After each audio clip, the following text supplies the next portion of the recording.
तो इस video class में हम बात करेंगे हिंदी कहानी की। अमेरिकी कहानीकार एडगर एलन पो को छोटी कहानी का जन्मदाता माना जाता है। सरस्वती पत्रिका के प्रकाशन वर्ष 1900 ईस्वी से प्रायः इतिहासकारों ने हिंदी कहानी का आरंभ माना है। कहानी, गल्प और आख्यायिका। शुरुआती समय में कहानी के लिए किस्सा, गल्प, आख्यायिका आदि शब्द प्रयुक्त होते थे। रामचंद्र शुक्ल ने अपनी कहानी 11 वर्ष का समय को आख्यायिका ही कहा। हिंदू पत्रिका में आख्यायिका शब्द प्रयुक्त होता था और मर्यादा 1911, माधुरी 1922, विशाल भारत 1928 पत्रिकाओं में बांग्ला के अनुप्राण पर गल्प शब्द प्रयोग होता था। डॉक्टर गोपाल राय ने लिखा है, प्रेमचंद ने 1908 में प्रकाशित अपनी कहानी सोजे वतन की भूमिका में पहली बार शॉर्ट स्टोरी पद के अर्थ में छोटी कहानी, संक्षेप में कहानी पद का प्रयोग किया था। भामा के अनुसार कथा की वस्तु कल्पित और आख्यायिका की वस्तु ख्यात अथवा ऐतिहासिक होती है। प्रथम कहानी संबंधी विवाद। हिंदी की प्रथम कहानी और उसके प्रस्तोता। एक जमींदार का दृष्टांत 1871। रचनाकार रेवंड जे न्यूटन। प्रस्तोता राजेंद्र बढ़वालिया। प्रणयिनी परिणय और इंदुमती। प्रणयिनी परिणय का समय है 1887, इंदुमती का समय है 1900। इसके रचनाकार किशोरीलाल गोस्वामी है। प्रणयिनी परिणय के प्रस्तोता बच्चन सिंह है। इंदुमती के रामचंद्र शुक्ल। एक टोकरी भर मिट्टी 1901, माधवराव सप्रे। इसके प्रस्तोता हैं देवी प्रसाद वर्मा। 11 वर्ष का समय 1903, रामचंद्र शुक्ल, लक्ष्मी नारायण लाल। चंद्रदेव से मेरी बातें 1904, दुलाई वाली 1907, बंग महिला, भवदेव पांडे और राय कृष्णदास। उसने कहा था 1915, चंदर शर्मा गुलेरी, राजेंद्र यादव। इसके बाद एक जमींदार का दृष्टांत कहानी के समय को ध्यान में रखने पर हिंदी साहित्य की प्रथम मौलिक कहानी ठहरती है, किंतु इसे धर्म के प्रचार की रचना समझे जाने के कारण महत्व नहीं दिया गया। यह सर्वप्रथम लुधियाना से 42 पृष्ठों के गुटका के रूप में प्रकाशित हुई थी। राजेंद्र यादव ने अपनी पुस्तक कहानी, स्वरूप और संवेदना में इंदुमती कहानी पर शेक्सपियर के नाटक टेम्पेस्ट का प्रभाव साबित करते हुए उसने कहा था को प्रथम मौलिक और कलापूर्ण कहानी घोषित किया। एक टोकरी भर मिट्टी कहानी छत्तीसगढ़ मित्र पत्रिका में प्रकाशित हुई थी। समानता यही पहली कहानी मानी जाती है। लक्ष्मी नारायण लाल ने लिखा, शिल्पविद की दृष्टि से हिंदी की प्रथम मौलिक कहानी रामचंद्र शुक्ल कृत 11 वर्ष का समय है। हिंदी कहानी की विकास यात्रा के 5 चरण। पहला चरण प्रेमचंद पूर्व युग 1900 से 1915 ईस्वी। दूसरा चरण प्रेमचंद प्रसाद युग 1915 से 1936। तीसरा चरण उत्तर प्रेमचंद युग 1936 से 1955 ईस्वी। चौथा चरण नई कहानी 1956 से 1960। पांचवा चरण नई कहानी के परवर्ती आंदोलन 1960 ईस्वी।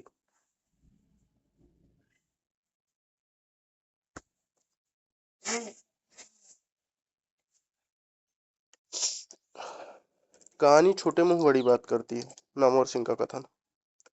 प्रेमचंद ने लिखा है, मुपासा, अनातोले, चेखव और टालिस्टाय की कहानियों को पढ़कर हमने फ्रांस और रूस से आत्मिक संबंध स्थापित कर लिया है। हमारे परिचय का क्षेत्र सागरों, द्वीपों और पहाड़ों को लांघता हुआ फ्रांस और रूस तक विस्तृत हो गया है, प्रेमचंद ने कहा। अगला कथन है प्रेमचंद का, जिसमें वो कहते हैं, कहानी ऐसी रचना है जिसमें जीवन के किसी एक अंग या किसी एक मनोभाव को प्रदर्शित करना ही लेखक का उद्देश्य रहता है। उसके चरित्र, उसकी शैली, उसका कथा विन्यास सभी उसी एक भाव को पुष्ट करते हैं। उपन्यास की भांति उसमें मानव जीवन का संपूर्ण बृहद रूप दिखाने का प्रयास नहीं किया जाता। प्रेमचंद का कथन था ये।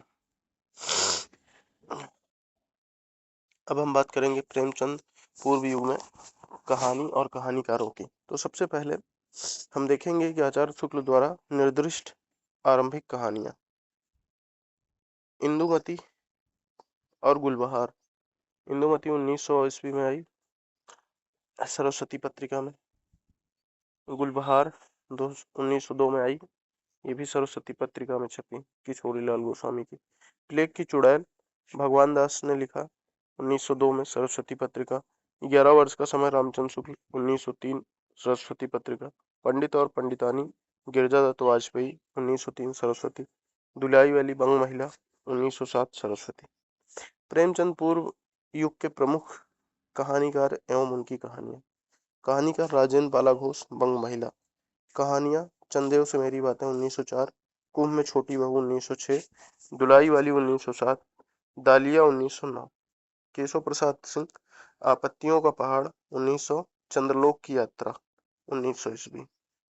चंद्रलोक की यात्रा यह डायरी शैली में रची गई और प्रथम वैज्ञानिक कहानी है। माधव प्रसाद मिश्र, मन की चंचलता 1900 ईस्वी। पुरोहित का आत्मत्याग 1900 ईस्वी। गिरिजादत्त वाजपेयी, पति का पवित्र प्रेम 1903। पंडित और पंडितानी 1903। लाला पार्वती नंदन गिरजा कुमार घोष, बिजली 1904, मेरी चंपा 1905, एक के दो दो 1906, मेरा पुनर्जन्म। कार्तिक प्रसाद खत्री, दामोदर राव की आत्मकहानी। वेंकटेश नारायण, एक असरफी की आत्मकथा 1906 ईस्वी। सूर्यनारायण दीक्षित, चंद्रहास का अद्भुत आख्यान 1906 ईस्वी। वृंदावन लाल वर्मा, राखी बंद भाई 1909। इससे ऐतिहासिक कहानियों की परंपरा आरंभ होती है। तातार और एक वीर राजपूत 1910 ईस्वी। राधिका रमण प्रसाद सिंह, कानों में कंगना 1913। कुसुमांजलि, गांधी टोपी 1938, सावनी समा 1938। चर्चित कहानी बिजली है। विशंभर नाथ शर्मा कौशिक, इन्होंने लिखा रक्षाबंधन 1913, गल्फ मंदिर 1919, चित्रशाला भाग 1 1924, भाग 2 1929, कल्लोल 1933, प्रेम प्रतिमा मणिमाला। उसके बाद चंद्रहर शर्मा गुलेरी, इनकी कहानी है सुकमा जीवन 1911, बंदूक कांटा 1914, उसने कहा था 1915। बंग महिला के बारे में देखें तो चंदेव से मेरी बातें को बहुदेव पांडे हिंदी की प्रथम राजनीतिक कहानी कहा। धुलाई बारे में बंग विभाजन का परिवेश लिया गया है। चंद्रहर शर्मा गुलेरी, उसने कहा था कहानी इस काल की उपलब्धि है जिसमें केंद्रीय चरित्र लहना सिंह के माध्यम से प्रेम कर्तव्य तथा आत्म बलिदान के पारस्परिक संघर्ष का मार्मिक चित्रण किया गया। हिंदी की पहली ऐसी कहानी जिसमें फ्लैशबैक पूर्वदीप तकनीक का प्रयोग किया गया है। सुकमा जीवन भारत मित्र और उसने कहा था सरस्वती पत्रिका में प्रकाशित हुई। विशंबर नाथ शर्मा कौशिक, इनकी सर्वप्रसिद्ध कहानी ताई पर शरद चंद्र की बांग्ला कहानी बिंदुर छेले का प्रभाव मिलता है। रामचंद्र तिवारी ने इनके बारे में कहा कि विश्वनाथ शर्मा कौशिक ने प्रेमचंद की तरह ही आसपास की जिंदगी से कहानी के विषय लिए हैं और पारिवारिक समस्या, बाल विवाह, पर्दा दहेज प्रथा आदि का अंकन किया है। अब हम बात करेंगे प्रेमचंद प्रसाद युग की। इसका समय 1915 से 1936 ईस्वी है।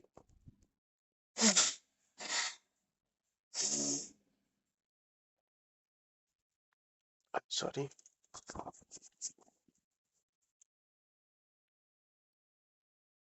प्रेमचंद और जयशंकर प्रसाद ने कहानी की दो विभिन्न शैलियों का विकास किया। ये दोनों लेखक 1910 ईस्वी के आसपास से ही लिख रहे थे, किंतु 1915 ईस्वी तक आते आते इनकी शैली इतनी परिपक्व हो गई कि इनके नाम से एक युग की पहचान की गई। अब हम देखेंगे प्रेमचंद प्रसाद युग। तो प्रेमचंद के बारे में कुछ चीजें। प्रेमचंद का जन्म 31 जुलाई 1980 को वाराणसी के लम्ही गांव में हुआ। पिता ने पुत्र का नाम रखा धनपत राय और दाऊ ने नवाब राय। 2 जुलाई 1900 ईस्वी को 20 रुपए मासिक पर सरकारी मास्टर बने। 1 मई 1903 को उनकी पहली रचना ओलिवर क्रॉमवेल उर्दू साप्ताहिक पत्र आवाज एक खल्क में धारावाहिक रूप में प्रकाशित हुई। मार्च 1906 में उन्होंने एक बाल विधवा शिवरानी देवी से विवाह करके एक बड़ी सामाजिक क्रांति की। प्रथम उर्दू कहानी संग्रह सोजे वतन जुलाई 1908 ईस्वी में कानपुर जमाना प्रेस से प्रकाशित हुआ, जिसकी कहानियां देश प्रेम से परिपूर्ण थी।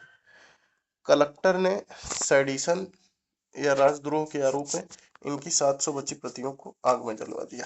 इस पर उन्होंने अपने मित्र मुंशी दया नारायण निगम के सुझाव पर अपना छद्म नाम प्रेमचंद रखा।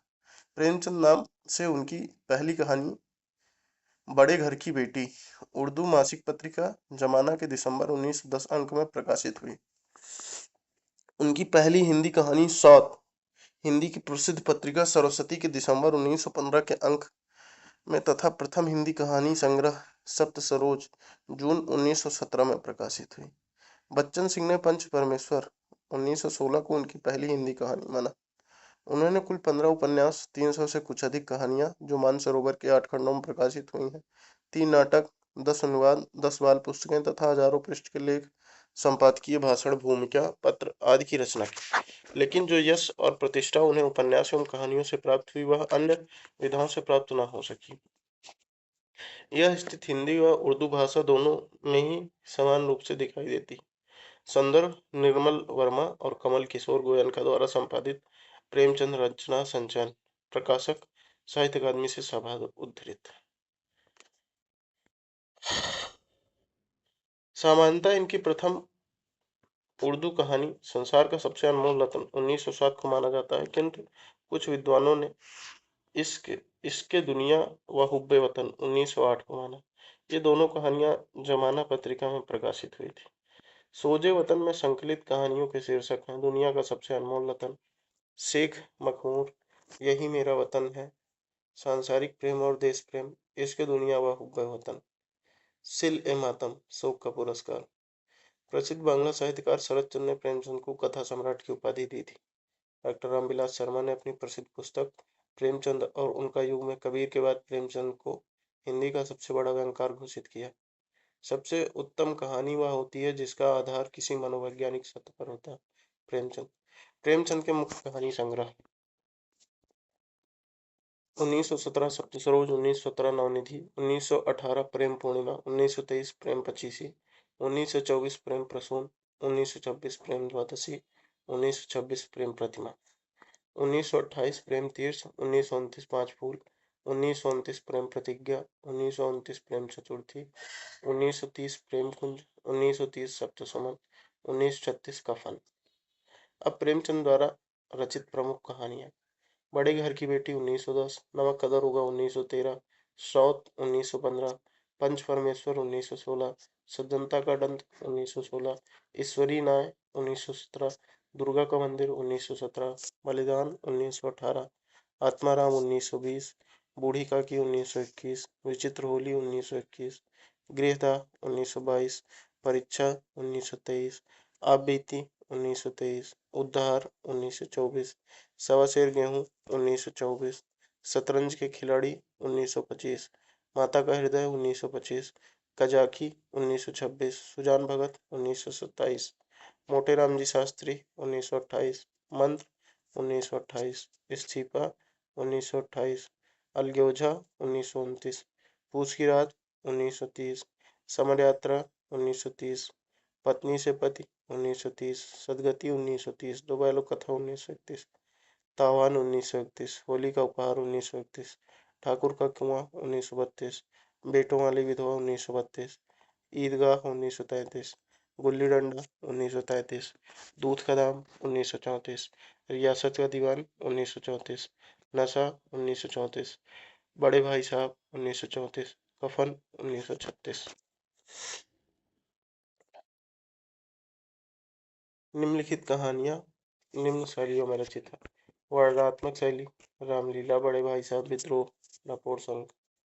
संवादात्मक शैली जादू, कानूनी कुमार। डायरी शैली मोटे राम जी शास्त्री। पत्रात्मक शैली दो सखियां। आत्मकथा शैली कुत्ते की कहानी। पंच परमेश्वर, बड़े घर की बेटी, मंत्र, बूढ़ी काकी, मुक्ति पथ, अलगोजा आदि प्रेमचंद की गांधीवादी विश्वासों से प्रेरित कहानियां हैं। सदगति प्रेमचंद द्वारा दलित समस्या पर लिखी गई सबसे प्रसिद्ध कहानी है, जिसके अंतिम हिस्से में उन्होंने दलितों के भीतर उभरती हुई विद्रोह चेतना को प्रस्तुत किया। पूस की रात उनकी चरम यथार्थवादी कहानियों में शुमार की जाती है। इसमें प्रेमचंद हल्कू नामक किसान के माध्यम से दिखाते हैं कि गरीब किसान को अपनी फसल की रक्षा के लिए कैसी कठिनतम स्थितियों का सामना करना पड़ता है, जबकि अमीर वर्ग के लोग बिना कठोर परिश्रम के भी आरामदायक जीवन जीते हैं। कफन प्रेमचंद के यथार्थवाद का सर्वोच्च स्तर है।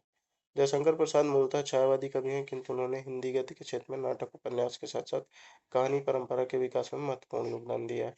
वे प्रेमचंद की तरह सामाजिक यथार्थवादी दृष्टि के नहीं बल्कि रोमांटिक या स्वच्छंदतावादी दृष्टि के रचनाकार। जयशंकर प्रसाद की प्रथम कहानी ग्राम है। यह कहानी हिंदू पत्रिका में 1911 ईस्वी में प्रकाशित हुई। प्रसाद की अंतिम कहानी सालवती को माना जाता है। इन्होंने लगभग 70 कहानियां लिखी।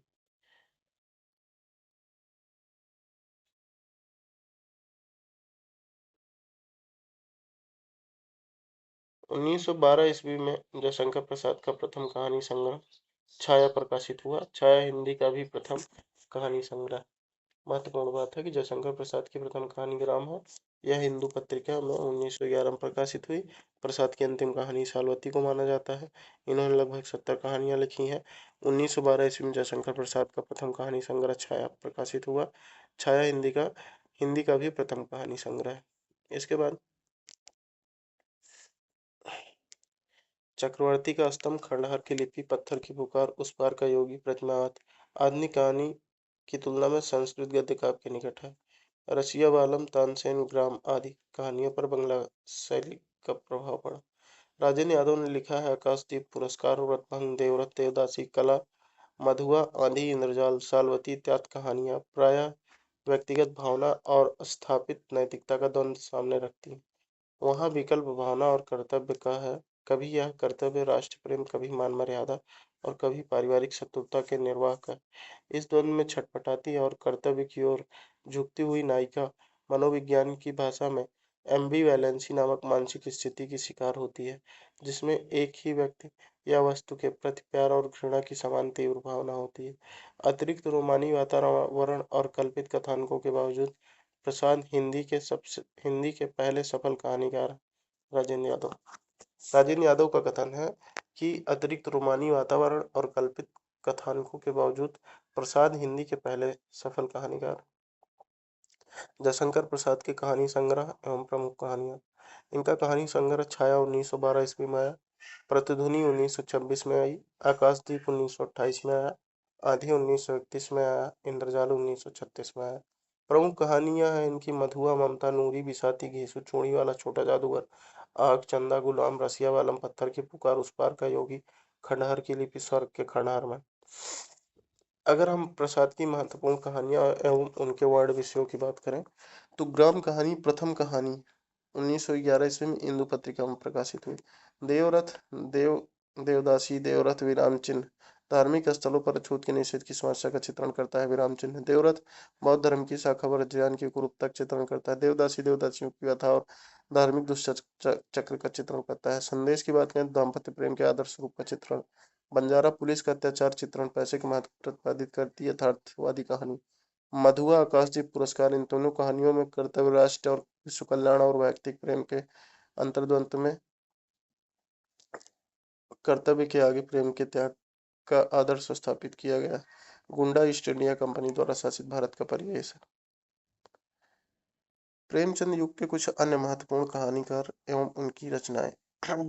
बद्रीनाथ भट्ट, जिनको सुदर्शन के नाम से भी जाना जाता है, इनका असली नाम बद्रीनाथ भट्ट है। इनकी रचना है पुष्पलता 1919, हार की जीत 1922, सुप्रभात 1923, परिवर्तन 1926, सुदर्शन सुधा 1926, तीर्थ यात्रा 1927, फूलवती 1927, सुदर्शन सुमन 1934, गल्प मंजरी 1934, पनघट 1939, अंगूठी का मुकदमा 1940।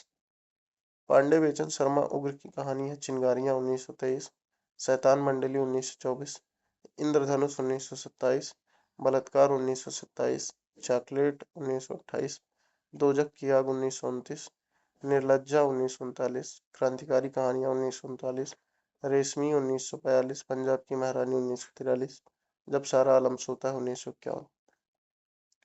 विनोद शंकर व्यास की कहानी है नौ पल्लव, तोलिका, भूली बात, मणिदीप, नक्षत्रलोक, 80 कहानियां। चतुर्सेन शास्त्री की कहानी है रजगण, दुखुआ में कासू कहूँ मोर सजनी, सोया हुआ शहर, धरती और आसमान, कहानी खत्म हो गई, स्त्रियों का ओझ, सिंहगढ़ विजय, बाहर भीतर। पांडे बेचन शर्मा उग्र उग्र की बात करें तो चिंगारियां कहानी संग्रह में 12 कहानियां हैं। इनकी राष्ट्रवादी चेतना के कारण 1928 ईस्वी में ब्रिटिश सरकार ने इस कहानी संग्रह को जब्त कर लिया। विशाल भारत पत्रिका के संपादक बनारसी दास चतुर्वेदी ने उग्र की रचनाओं को घासलेटी साहित्य कहा था। नंद दुलारे वाजपेयी के अनुसार पांडे बेचन शर्मा उग्र हिंदी के प्रथम राजनीतिक कहानीकार हैं। इस मान्यता का आधार उनकी उसकी माँ कहानी है। उग्र रामचंद्र तिवारी का मत है उग्र के बारे में कि उग्र विशुद्ध समाजद्रोही थे। कला की उन्होंने कभी चिंता नहीं की, इस कारण उनकी कहानियां कलात्मक दृष्टि से शिखर तक नहीं पहुंच पाई। चतुर्सेन शास्त्री की बात करें तो गृह लक्ष्मी इनकी पहली कहानी है। चतुर्सेन शास्त्री ने विभिन्न युगों के ऐतिहासिक प्रसंगों पर आधारित अनेक मार्मिक कहानियां लिखी हैं, जिनमें दुखवा में कासो कहूँ और सजनी अधिक प्रसिद्ध हुई, जिस पर बांग्ला कथाकार हरिसाधन मुखोपाध्याय की कहानी सेली समा बेगम का हिंदी रूपांतर होने का गंभीर आरोप। प्रेमचंद युग के अन्य कहानीकार एवं उनकी रचनाएं। शिवपूजन सहाय, रचना महिला महत्व 1922, कहानी का प्लॉट 1928, चंडी प्रसाद हृदय, नंदन निकुंज वनमाला, पद्मलाल पद्मलाल पुन्नालाल बख्शी। इनकी कहानी है अंजलि, झलमला, कनक रेखा। जनार्दन प्रसाद झा द्विज, इनकी कहानी है किसलय, मलिका, मृदुदल, मधुमई। राय कृष्णदास की कहानी है अनाख्या, सुधांशु, आंखों की था तथा अन्य कहानियां। सूर्यकांत त्रिपाठी निराला की कहानी है लिली 1934, सखी 1935, सुकुल की बीबी 1941। चंद्रगुप्त विद्यालंकर की कहानी है चंद्रकला।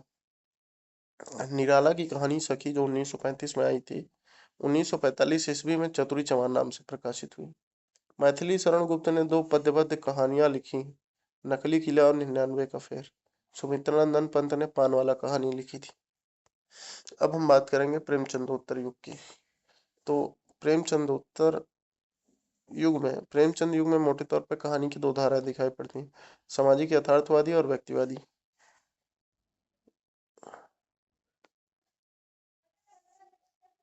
सबसे महत्वपूर्ण बात है प्रेमचंदोत्तर युग की कि इनकी भाषा सीधी सपाट ना होकर बेहद प्रतीकात्मक हो जाती है। लेखक की कोशिश रहती है कि चरित्र के चेतन और अवचेतन की फांक को पाठक तक पहुंच जा सके और इस प्रक्रिया में पाठक को भी अपने व्यक्तित्व की भीतिताओं को समझने की अंतर्दृष्टि है।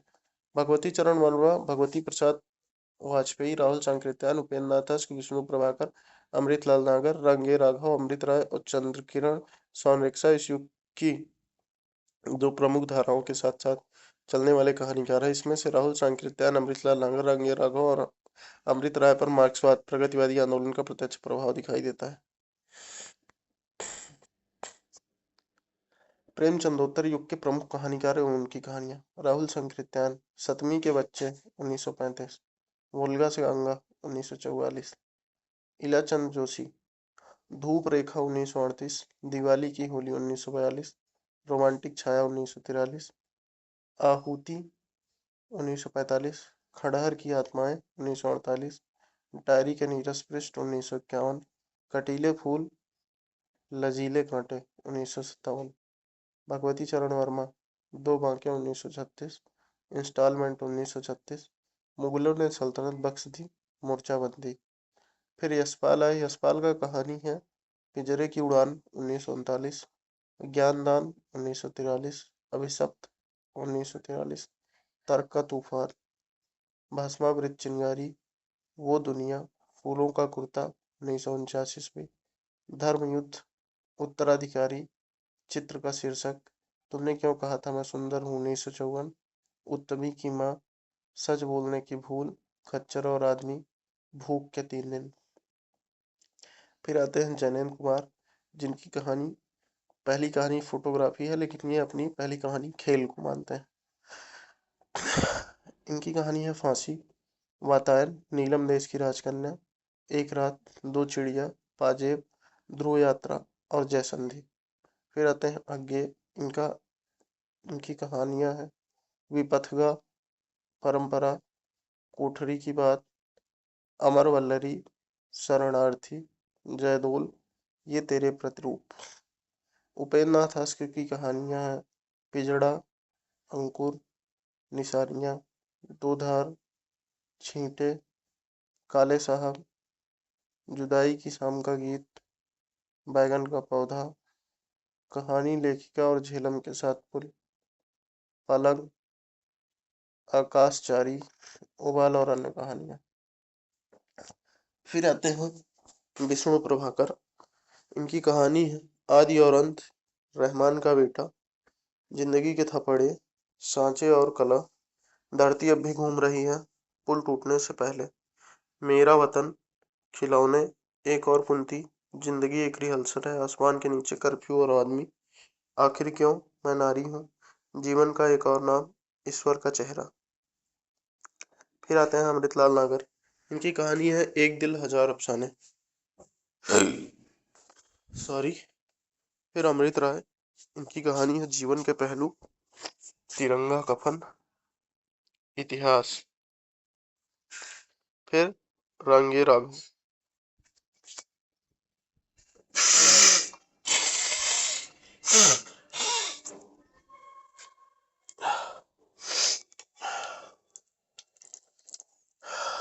रंगे राघव ने लिखा साम्राज्य का वैभव, समुद्र का फेन, देवदासी, जीवन के दाने, अधूरी मूरत,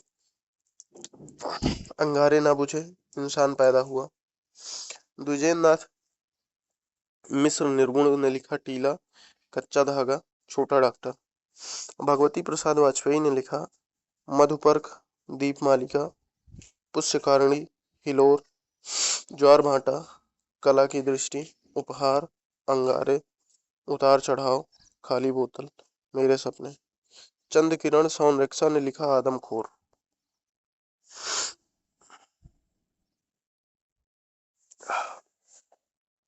राहुल संकृत्यान। 7वीं के बच्चे में राहुल जी ने एक ऐसी महिला की दयनीय आर्थिक स्थिति का चित्रण किया जो अपने बच्चे के लिए भरपेट भोजन एवं दवा का प्रबंध नहीं कर पाती और उसके बच्चे असमय ही मृत्यु का शिकार हो जाते हैं। इलाचंद जोशी हिंदी में मनोवैज्ञानिक कहानियों के प्रवर्तक माने जाते हैं। उन्होंने जीवन के उपेक्षित, कुंठित, मनोग्रंथि पीड़ित और परिस्थितियों के चंगुल में फंसे विवश और असहाय पात्रों को लेकर उनके चरित्रों का मनोवैज्ञानिक विश्लेषण प्रस्तुत किया। राजेंद्र यादव का कथन है, इलाचंद जोशी जैनेन्द्र और अज्ञेय की अपेक्षा जीवन की फांक को समतल फैलाव की दिशा में नहीं, ऊपर से नीचे की ओर लंबवत तराशा है और वह भीतर से भीतर की ओर उतरते हैं और चेतन अवचेतन उपचेतन के अनेक अप्रीतिकर स्तरों का उद्घाटन किया है। यशपाल की बात करें तो पिजड़े की उड़ान कारावास 1934-1938 में रचित कहानियों का संकलन है। इन्होंने लगभग 200 कहानियां लिखी। राजेंद्र यादव का कथन है, यशपाल ने मार्क्सवादी दृष्टि से एक के बाद एक सशक्त कहानियां लिखी। उन्होंने समाज के परंपरागत मूल्यों और रूढ़ियों के विरुद्ध व्यंग और मुक्ति के हथियारों से तीखे प्रहार किए। मुस्लिम पात्रों पर केंद्रित सर्वाधिक कहानियां लिखने वाले कहानीकार प्रेमचंद, अमृतलाल नागर और यशपाल हैं।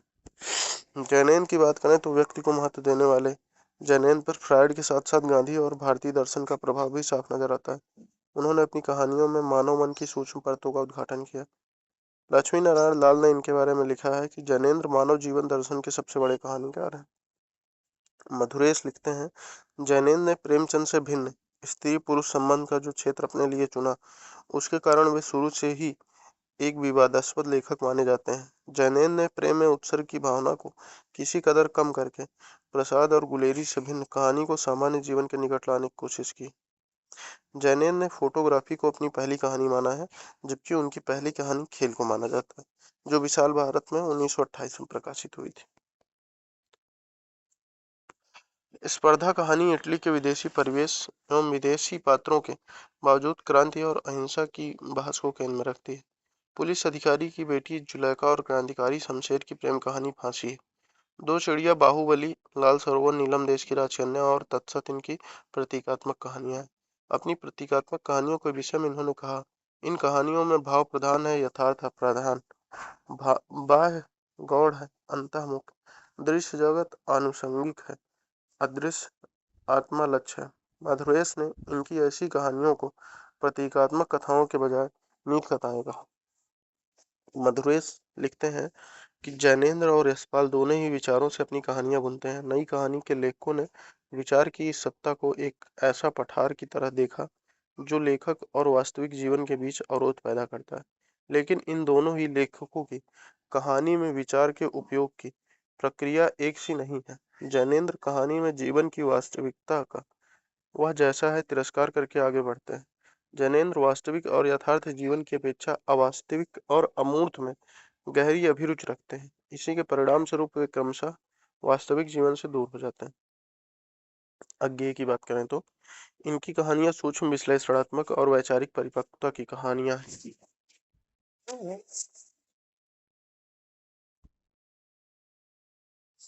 अज्ञेय की कहानियों पर मुख्यतः दो विचारधाराओं का प्रभाव नजर आता है, फ्रायड के मनोविश्लेषणवाद तथा सार्त्र के अस्तित्ववाद का।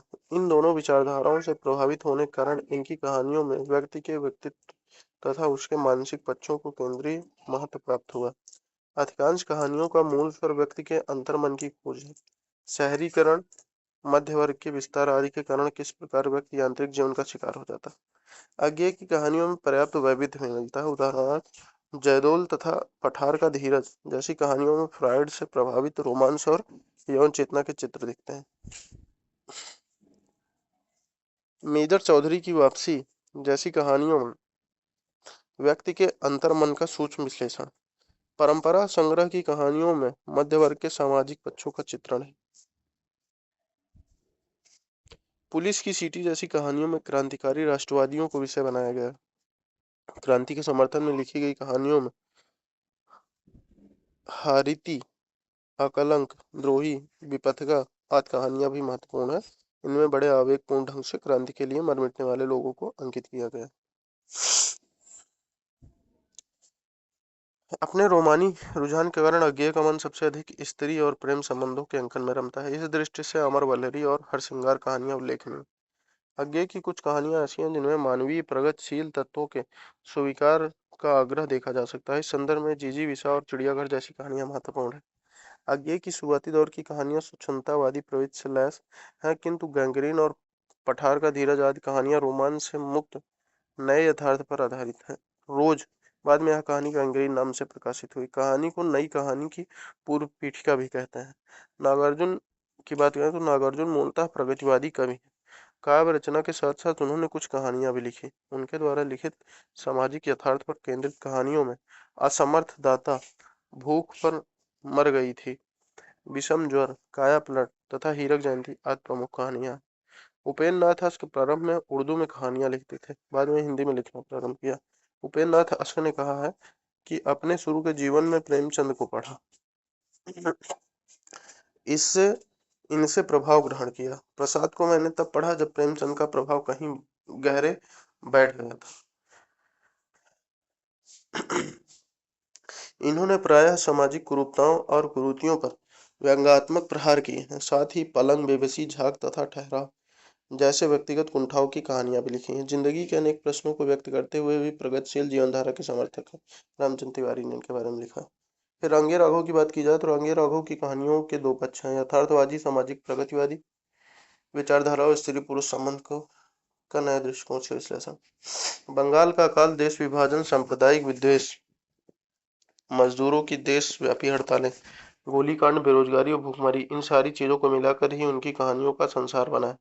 उनकी अधिकांश कहानियों में समाज के हाशिए पर स्थित कमजोर और उपेक्षित लोगों का अंकन हुआ। शिवदान सिंह चौहान के अनुसार गदल चंद्रन शर्मा गुलेरी कृत उसने कहा था कि अस्तर की कहानी है। यह राजस्थानी परिवेश की प्रेम कहानी है। नई कहानी आंदोलन से पूर्व महिला कहानीकारों की स्थिति। हिंदी कहानी के एकदम आरंभिक दौर में ही उसे बंग महिला, श्रीमती राजबाला घोष जैसी लेखिका मिली, लेकिन इसके बाद एक लंबा अंतराल दिखाई देता है। सुभद्रा कुमारी चौहान और होमवती देवी ने नारी जीवन और देश में घटित घटनाओं को केंद्र में रखकर कहानियां लिखी अवश्य, लेकिन कहानी की मुख्य धारा में उनका कोई उल्लेखनीय योगदान नहीं रहा। चंद किरण सोनरिक्शा ने मध्यवर्गीय समाज की अंतरंग झांकी प्रस्तुत करने के बाद ही नारी मनोविज्ञान की सूक्ष्म और कलापूर्ण अभिव्यंजना की दृष्टि से इस दौर में अनेक उल्लेखनीय कहानियां लिखी। उनकी कहानियों में रचना वस्तु का विस्तार उनकी एक उल्लेखनीय विशेषता है। उनकी कहानियां दलित और सर्वहारा के पक्षधर हैं। उसमें पक्षधरता का उत्साह कहीं भी कलात्मक विचलन का कारण बनकर नहीं आता। आदमखोर संग्रह की अधिकतर कहानियों में वे सामाजिक संरचना के मनुष्य संदर्भ में मनुष्य, पुरुष और स्त्री की स्थिति को परिभाषित करना चाहती है। संदर्भ मधुरेश हिंदी कहानी का विकास है स्वभाव उद्धृत। नई कहानी और परवर्ती विविध कहानी आंदोलन। नई कहानी 1954 ईस्वी। विविध कहानी आंदोलन और उनके प्रवर्तकों की बात की जाए तो सबसे पहले आती है नई कहानी, फिर आती है अकहानी, फिर सचेतन कहानी, फिर सहज कहानी, फिर समानांतर कहानी, फिर सक्रिय कहानी, फिर जनवादी कहानी। तो नई कहानी 1954 ईस्वी। लेखक त्रयी का अर्थ है राजेंद्र यादव, मोहन राकेश और कमलेश्वर। कहानी की शुरुआत होती है 1960 ईस्वी। गंगा प्रसाद विमल इसके प्रवर्तक हैं। सचेतन कहानी 1964 ईस्वी। पत्रिका आधार, प्रवर्तक महीप सिंह। सहज कहानी 1968 ईस्वी। पत्रिका नई कहानियां, प्रवर्तक अमृत राय। समांतर कहानी 1972 ईस्वी। पत्रिका सारिका, प्रवर्तक कमलेश्वर। सक्रिय कहानी 1979 ईस्वी। पत्रिका मंच, प्रवर्तक राकेश वत्स। जनवादी कहानी 1922 ईस्वी। जनवादी लेखक संघ। नई कहानी माना जाता है कि नई कहानी पद का सर्वप्रथम प्रयोग दुष्यंत कुमार ने किया, किंतु कुछ लोग इसका श्रेय नामवर सिंह को देते हैं। 1956 ईस्वी में भैरव प्रसाद गुप्त के संपादन में नई कहानी नाम से एक विशेषांक निकाला, जिसमें 18 लेखकों की कहानियां शामिल की गई। इसी विशेषांक के आधार पर इन कहानियों को नई कहानी कहा गया। समय मथुरेश के अनुसार नई कहानी का समय मोटे तौर पर 1954 ईस्वी से 1963 ईस्वी की सीमाओं में बांटा जा सकता है। रामचंद्र तिवारी ने लिखा सन 1954 की आगे कहानी सन 1960 तक आते आते नई कहानी बन गई। कहानी और नई कहानी है। कहानी पत्रिका इलाहाबाद तथा नई कहानियां दिल्ली से प्रकाशित होती थी। इन दोनों पत्रिकाओं के संपादक भैरव प्रसाद गुप्त थे, जिन्होंने इस आंदोलन को गति प्रदान की। 1942 ईस्वी में बंद हुई कहानी पत्रिका का 1954 ईस्वी में पुनः प्रकाशन प्रारंभ हुआ। कहानी पत्रिका के पुनः प्रकाशन के साथ कहा गया, आज के हिंदी भाषी जीवन की विविधता और समस्याओं की जटिलता के हर पहलू को हिंदी कहानी ने अपने में आवेष्टित कर लिया है। शिल्प सौंदर्य और विषय वस्तु दोनों में ही आज की हिंदी कहानी पहले की हिंदी कहानियों से कहीं आगे है। राजकमल प्रकाशन ने 1960 ईस्वी में नई कहानियां नामक पत्रिका निकालना प्रारंभ किया। मई 1961 ईस्वी में इस पत्रिका के वर्षगांठ विशेषांक में सॉरी राजकमल प्रकाशन ने 1960 ईस्वी में नई कहानियां नामक पत्रिका निकालना प्रारंभ किया। मई 1961 ईस्वी में इस पत्रिका के वर्षगांठ विशेषांक में आज की कहानी परिभाषा के नए सूत्र शीर्षक से लिखे लेख में राजेंद्र यादव ने लिखा, कथाकार व्यक्ति को उसकी समग्रता में देखने का आग्रह करता है। व्यक्ति को उसके सामाजिक परिवेश, मानसिक अंतर्द्वंदों तथा व्यवहारिक जीवन के तकाजों और आवश्यकताओं की संश्लिष्ट प्रक्रिया के रूप में पाना उसका लक्ष्य। प्रथम नई कहानी डॉक्टर नामवर सिंह ने दादी माँ शिवप्रसाद सिंह की को हिंदी की पहली नई कहानी और निर्मल वर्मा के प्रथम कहानी संग्रह परिंदे 1960 को नई कहानी की पहली कृति पुस्तक माना है। इस विवाद में उषा प्रियंवदा कृत वापसी का नाम भी आता है। नई कहानी की परिस्थितियां इस समय आजादी से मोहभंग होने लगा था, जिनसे साहित्यकारों को निरर्थकता बोध ने भर दिया था। तीव्र शहरीकरण होने लगा। गांव से जो व्यक्ति शहर में आकर बसे, उन्हें रोजगार तो मिला, किंतु अकेलेपन और अलगाव जैसी समस्याओं ने उन्हें संबंधहीन, एकाकी और निरर्थक जीवन जीने पर मजबूर कर दिया। शहरी शिक्षित मध्य वर्ग का तेजी से विकास हुआ, जो सामाजिक दायित्वों की बजाय अपने व्यक्तिगत हितों सपनों को लेकर ज्यादा चिंतित था। नारियां शिक्षित, आत्मनिर्भर और स्वतंत्र होने लगी थी, जिसके कारण स्त्री पुरुष संबंध में बुनियादी परिवर्तन आने लगे। पारिवारिक ढांचा टूटने लगा और यौन नैतिकता को खारिज किया जाने लगा। नई कहानी के वैचारिक प्रेरणा स्रोतों में अस्तित्ववादी विचारधारा की भी महती भूमिका रही। इससे उपजे भावबोध ने नई कहानियों में अधूरेपन और विसंगति जैसे मनोभावों को महत्वपूर्ण जगह दी। विशेषताएं और प्रवृत्तियों की बात की जाए तो नई कहानी की सबसे महत्वपूर्ण घोषणा है अनुभूति की प्रामाणिकता या भोगे हुए यथार्थ में बल। ये कहानीकार मार्क्सवाद, मनोविश्लेषणवाद या किसी भी अन्य विचारधारा को जीवन का अंतिम सत्य मानने को तैयार नहीं है। इनकी स्पष्ट मान्यता है कि कहानी जीवन के वास्तविक अनुभवों के प्रति जवाबदेह होनी चाहिए। मांस का दरिया कहानी की भूमिका में कमलेश्वर ने लिखा है, नई कहानी आग्रहों की कहानी है, प्रवृत्तियों की हो सकती है और उसका मूल स्रोत है जीवन का यथार्थ बोध। नई कहानी के केंद्र में शहरी मध्य वर्ग का जीवन है। बड़े शहरों में मध्य वर्ग की कुछ विशिष्ट समस्याएं होती हैं, जैसे अपनी जड़ों से उखड़ने की त्रासदी और सामाजिक संबंधों के अभाव से उत्पन्न होने वाला अकेलापन, संतरास, अजनबीपन व निरर्थकता बोध आदि। नई कहानी का सबसे प्रमुख विषय मानवीय संबंधों में विद्यमान बिखराव की समस्या है। जब ग्रामीण समाज अपने पारंपरिक ढांचे से अलग होकर शहरी मध्य वर्ग में शामिल हुआ, तो संयुक्त परिवारों में बिखराव आना शुरू हुआ। पारिवारिक संबंध भी उपयोगितावादी नजरिए से देखे जाने लगे। नई कहानी में रिश्तों की यह टूटन अत्यंत मुखर रूप से उपस्थित है। नई कहानी का एक अन्य महत्वपूर्ण विषय है नारी और पुरुष के संबंधों में आया हुआ महत्वपूर्ण बदलाव। नई कहानी यौन नैतिकता की पुनर्व्याख्या करती है। उनका दावा है कि नैतिकता इस बात से तय होती है कि व्यक्ति समाज के प्रति कितने कर्तव्य निभाता है। शिल्प के स्तर पर बड़ा परिवर्तन हुआ। कथानक का ह्रास, नई नई तथा विभिन्न शैलियों, प्रतीकात्मक, बिंबात्मक एवं लयात्मक भाषा, यह प्रेमचंद की परंपरा की बजाय प्रसाद जैनेन्द्र और अज्ञे की परंपरा के परिमार्जन से निर्मित शिल्प है। इस आंदोलन की सीमाएं भोगे हुए यथार्थ के स्थान पर जल्द ही सोचा हुआ यथार्थ नजर आना, अधिकतम शहरी मध्य वर्ग का ही चित्रण, कई स्थानों पर अनावश्यक रूप से यौन प्रसंगों को कहानियों में ठूसना और दोहराव। नई कहानी आंदोलन के विकास में राजेंद्र यादव द्वारा संपादित एक दुनिया समानांतर का विशेष योगदान है। इसकी कहानियां जिंदगी और जोंक, अमरकांत, मछलियां, ऊषा प्रियंवदा, मेरा दुश्मन, कृष्ण बलदेव बैत, बादलों के घेरे, कृष्णा सोबती, खोई हुई दिशाएं, कमलेश्वर, गुलकी बन्नो, धर्मवीर भारती, परिंदे निर्मल वर्मा, सामान, प्रयाग शुक्ल, तीसरी कसम परमेश्वरनाथ रेणु, चीफ की दावत भीष्म शाहनी, यही सच है मन्नू भंडारी, दूध और दवा मार्कंडे, एक और जिंदगी मोहन राकेश, विजेता रघुवीर सहाय, सबरी रमेश बच्ची, टूटना राजेंद्र यादव, सेलर राम कुमार, एक नाव के यात्री सानी, नन्हू शिव प्रसाद सिंह, मधु शेखर जोशी, प्रेत मुक्ति शैलेश मटियानी, भोला राम का जीव हरिशंकर पारसाई। नोट: तीसरी कसम का पूरा नाम तीसरी कसम उर्फ मारे गया गुलफाम। अकहानी आंदोलन। इसकी मुख्य विशेषता है जीवन मूल्यों का तिरस्कार, परंपरा का पूर्ण नकार, अतिशय आधुनिकता, यौन उन्मुखता और शिल्पगत अमूर्तता।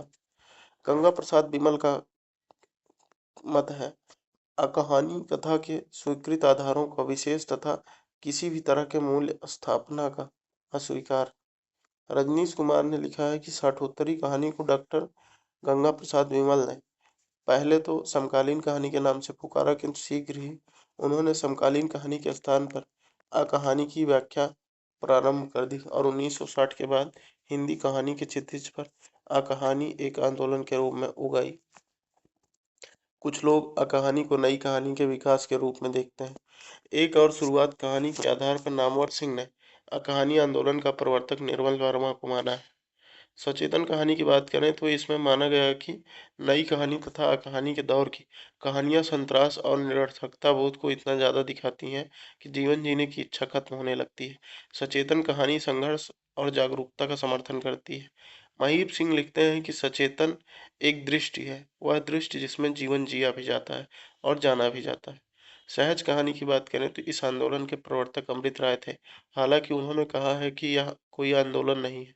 सहज कहानी का दावा है कि इतने सारे आंदोलनों द्वारा कहानी पर विचारधाराएं थोपे जाने के कारण वह मूल कथा रस खत्म हो गया और जो कहानियों का प्राण माना जाता है। अतः सहज विषयों तथा सहज भाषा में कहानी लिखना ही सहज कहानी की मांग। अमृत राय ने 1968 ईस्वी में नई कहानियां पत्रिका का प्रकाशन इलाहाबाद से प्रारंभ किया। यह पहले दिल्ली से प्रकाशित होती थी। अमृत राय का कथन है कि कहानी का लक्ष्य अपनी कहानीपन को न खोकर जीवन की प्रस्तुति सहज रूप में करते हुए जीवन के कटु सत्यों और व्यवस्था की भ्रष्टता को उजागर करना है। समानांतर कहानी की बात करें तो इस आंदोलन के कहानीकार वामपंथ के इस विचार से सहमत थे कि साहित्य के केंद्र में आम आदमी होना चाहिए, किंतु वे समाजवादियों के सर्वहारा चिंतन से सहमत नहीं थे। इनके अनुसार सर्वहारा एक खास सिद्धांत से जुड़ा शब्द है और यह भारत में आम आदमी की समग्रता के प्रति न्याय नहीं कर सकता। समानांतर कथाकारों ने देश में आम आदमी के आर्थिक अभाव, संघर्ष और समस्याओं को पहचाना और इसी चेतना ने उन्हें आम आदमी को साहित्य के केंद्र में लाने की प्रेरणा दी। आम आदमी का संघर्ष उस शोषण प्रधान व्यवस्था से है जिसमें सामंतवादी, पूंजीवादी और साम्राज्यवादी शक्तियों की साजिश शामिल है। समानांतर कहानी में इस संघर्ष को बखूबी चित्रित किया गया है। समानांतर कहानी संस्थाओं और व्यवस्थाओं के वर्ग चरित्र की पहचान करती है तथा उन्हें बेनकाब करती है। समानांतर कहानी में शिल्प का आग्रह नहीं है, शिल्प को अमूर्त बनाने वाले शिल्पगत तत्वों, बिंब, प्रतीक आदि का निषेध है। विषय के अनुरूप भाषा रूपाकार ग्रहण करती चलती है, वह सहज, भेदक तथा अनौपचारिक है। डॉक्टर विनय कहते हैं कि आम आदमी सिर्फ आदमी है, वह किसान, मजदूर, क्लर्क, सर्वहारा वर्गों में बटा हुआ न होकर एक संश्लिष्ट व्यक्ति है।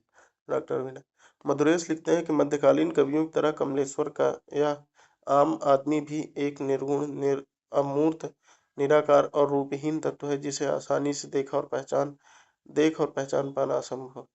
कमलेश्वर ने धर्मयुग पत्रिका में कहानी के विरोध में अय्यास प्रेतों का विद्रोह शीर्षक से एक लेख लिखा था। सक्रिय कहानी की बात करें तो इसमें माना गया कि कहानीकारों को समस्याओं का निष्क्रिय प्रस्तुतिकरण नहीं करना चाहिए, बल्कि उनसे लड़ने का हौसला भी पाठक को देना चाहिए। सक्रिय कहानी का सीधा मतलब है चेतनात्मक ऊर्जा और जीवंतता की कहानी, उस समझ और एहसास की कहानी जो आदमी को बेबसी, निहत्तेपन और नपुंसकता से निजात दिलाकर स्वयं अपने अंदर की कमजोरियों के खिलाफ खड़ा होने के लिए तैयार करने की जिम्मेदारी अपने सर लेती है। राकेश वत्स।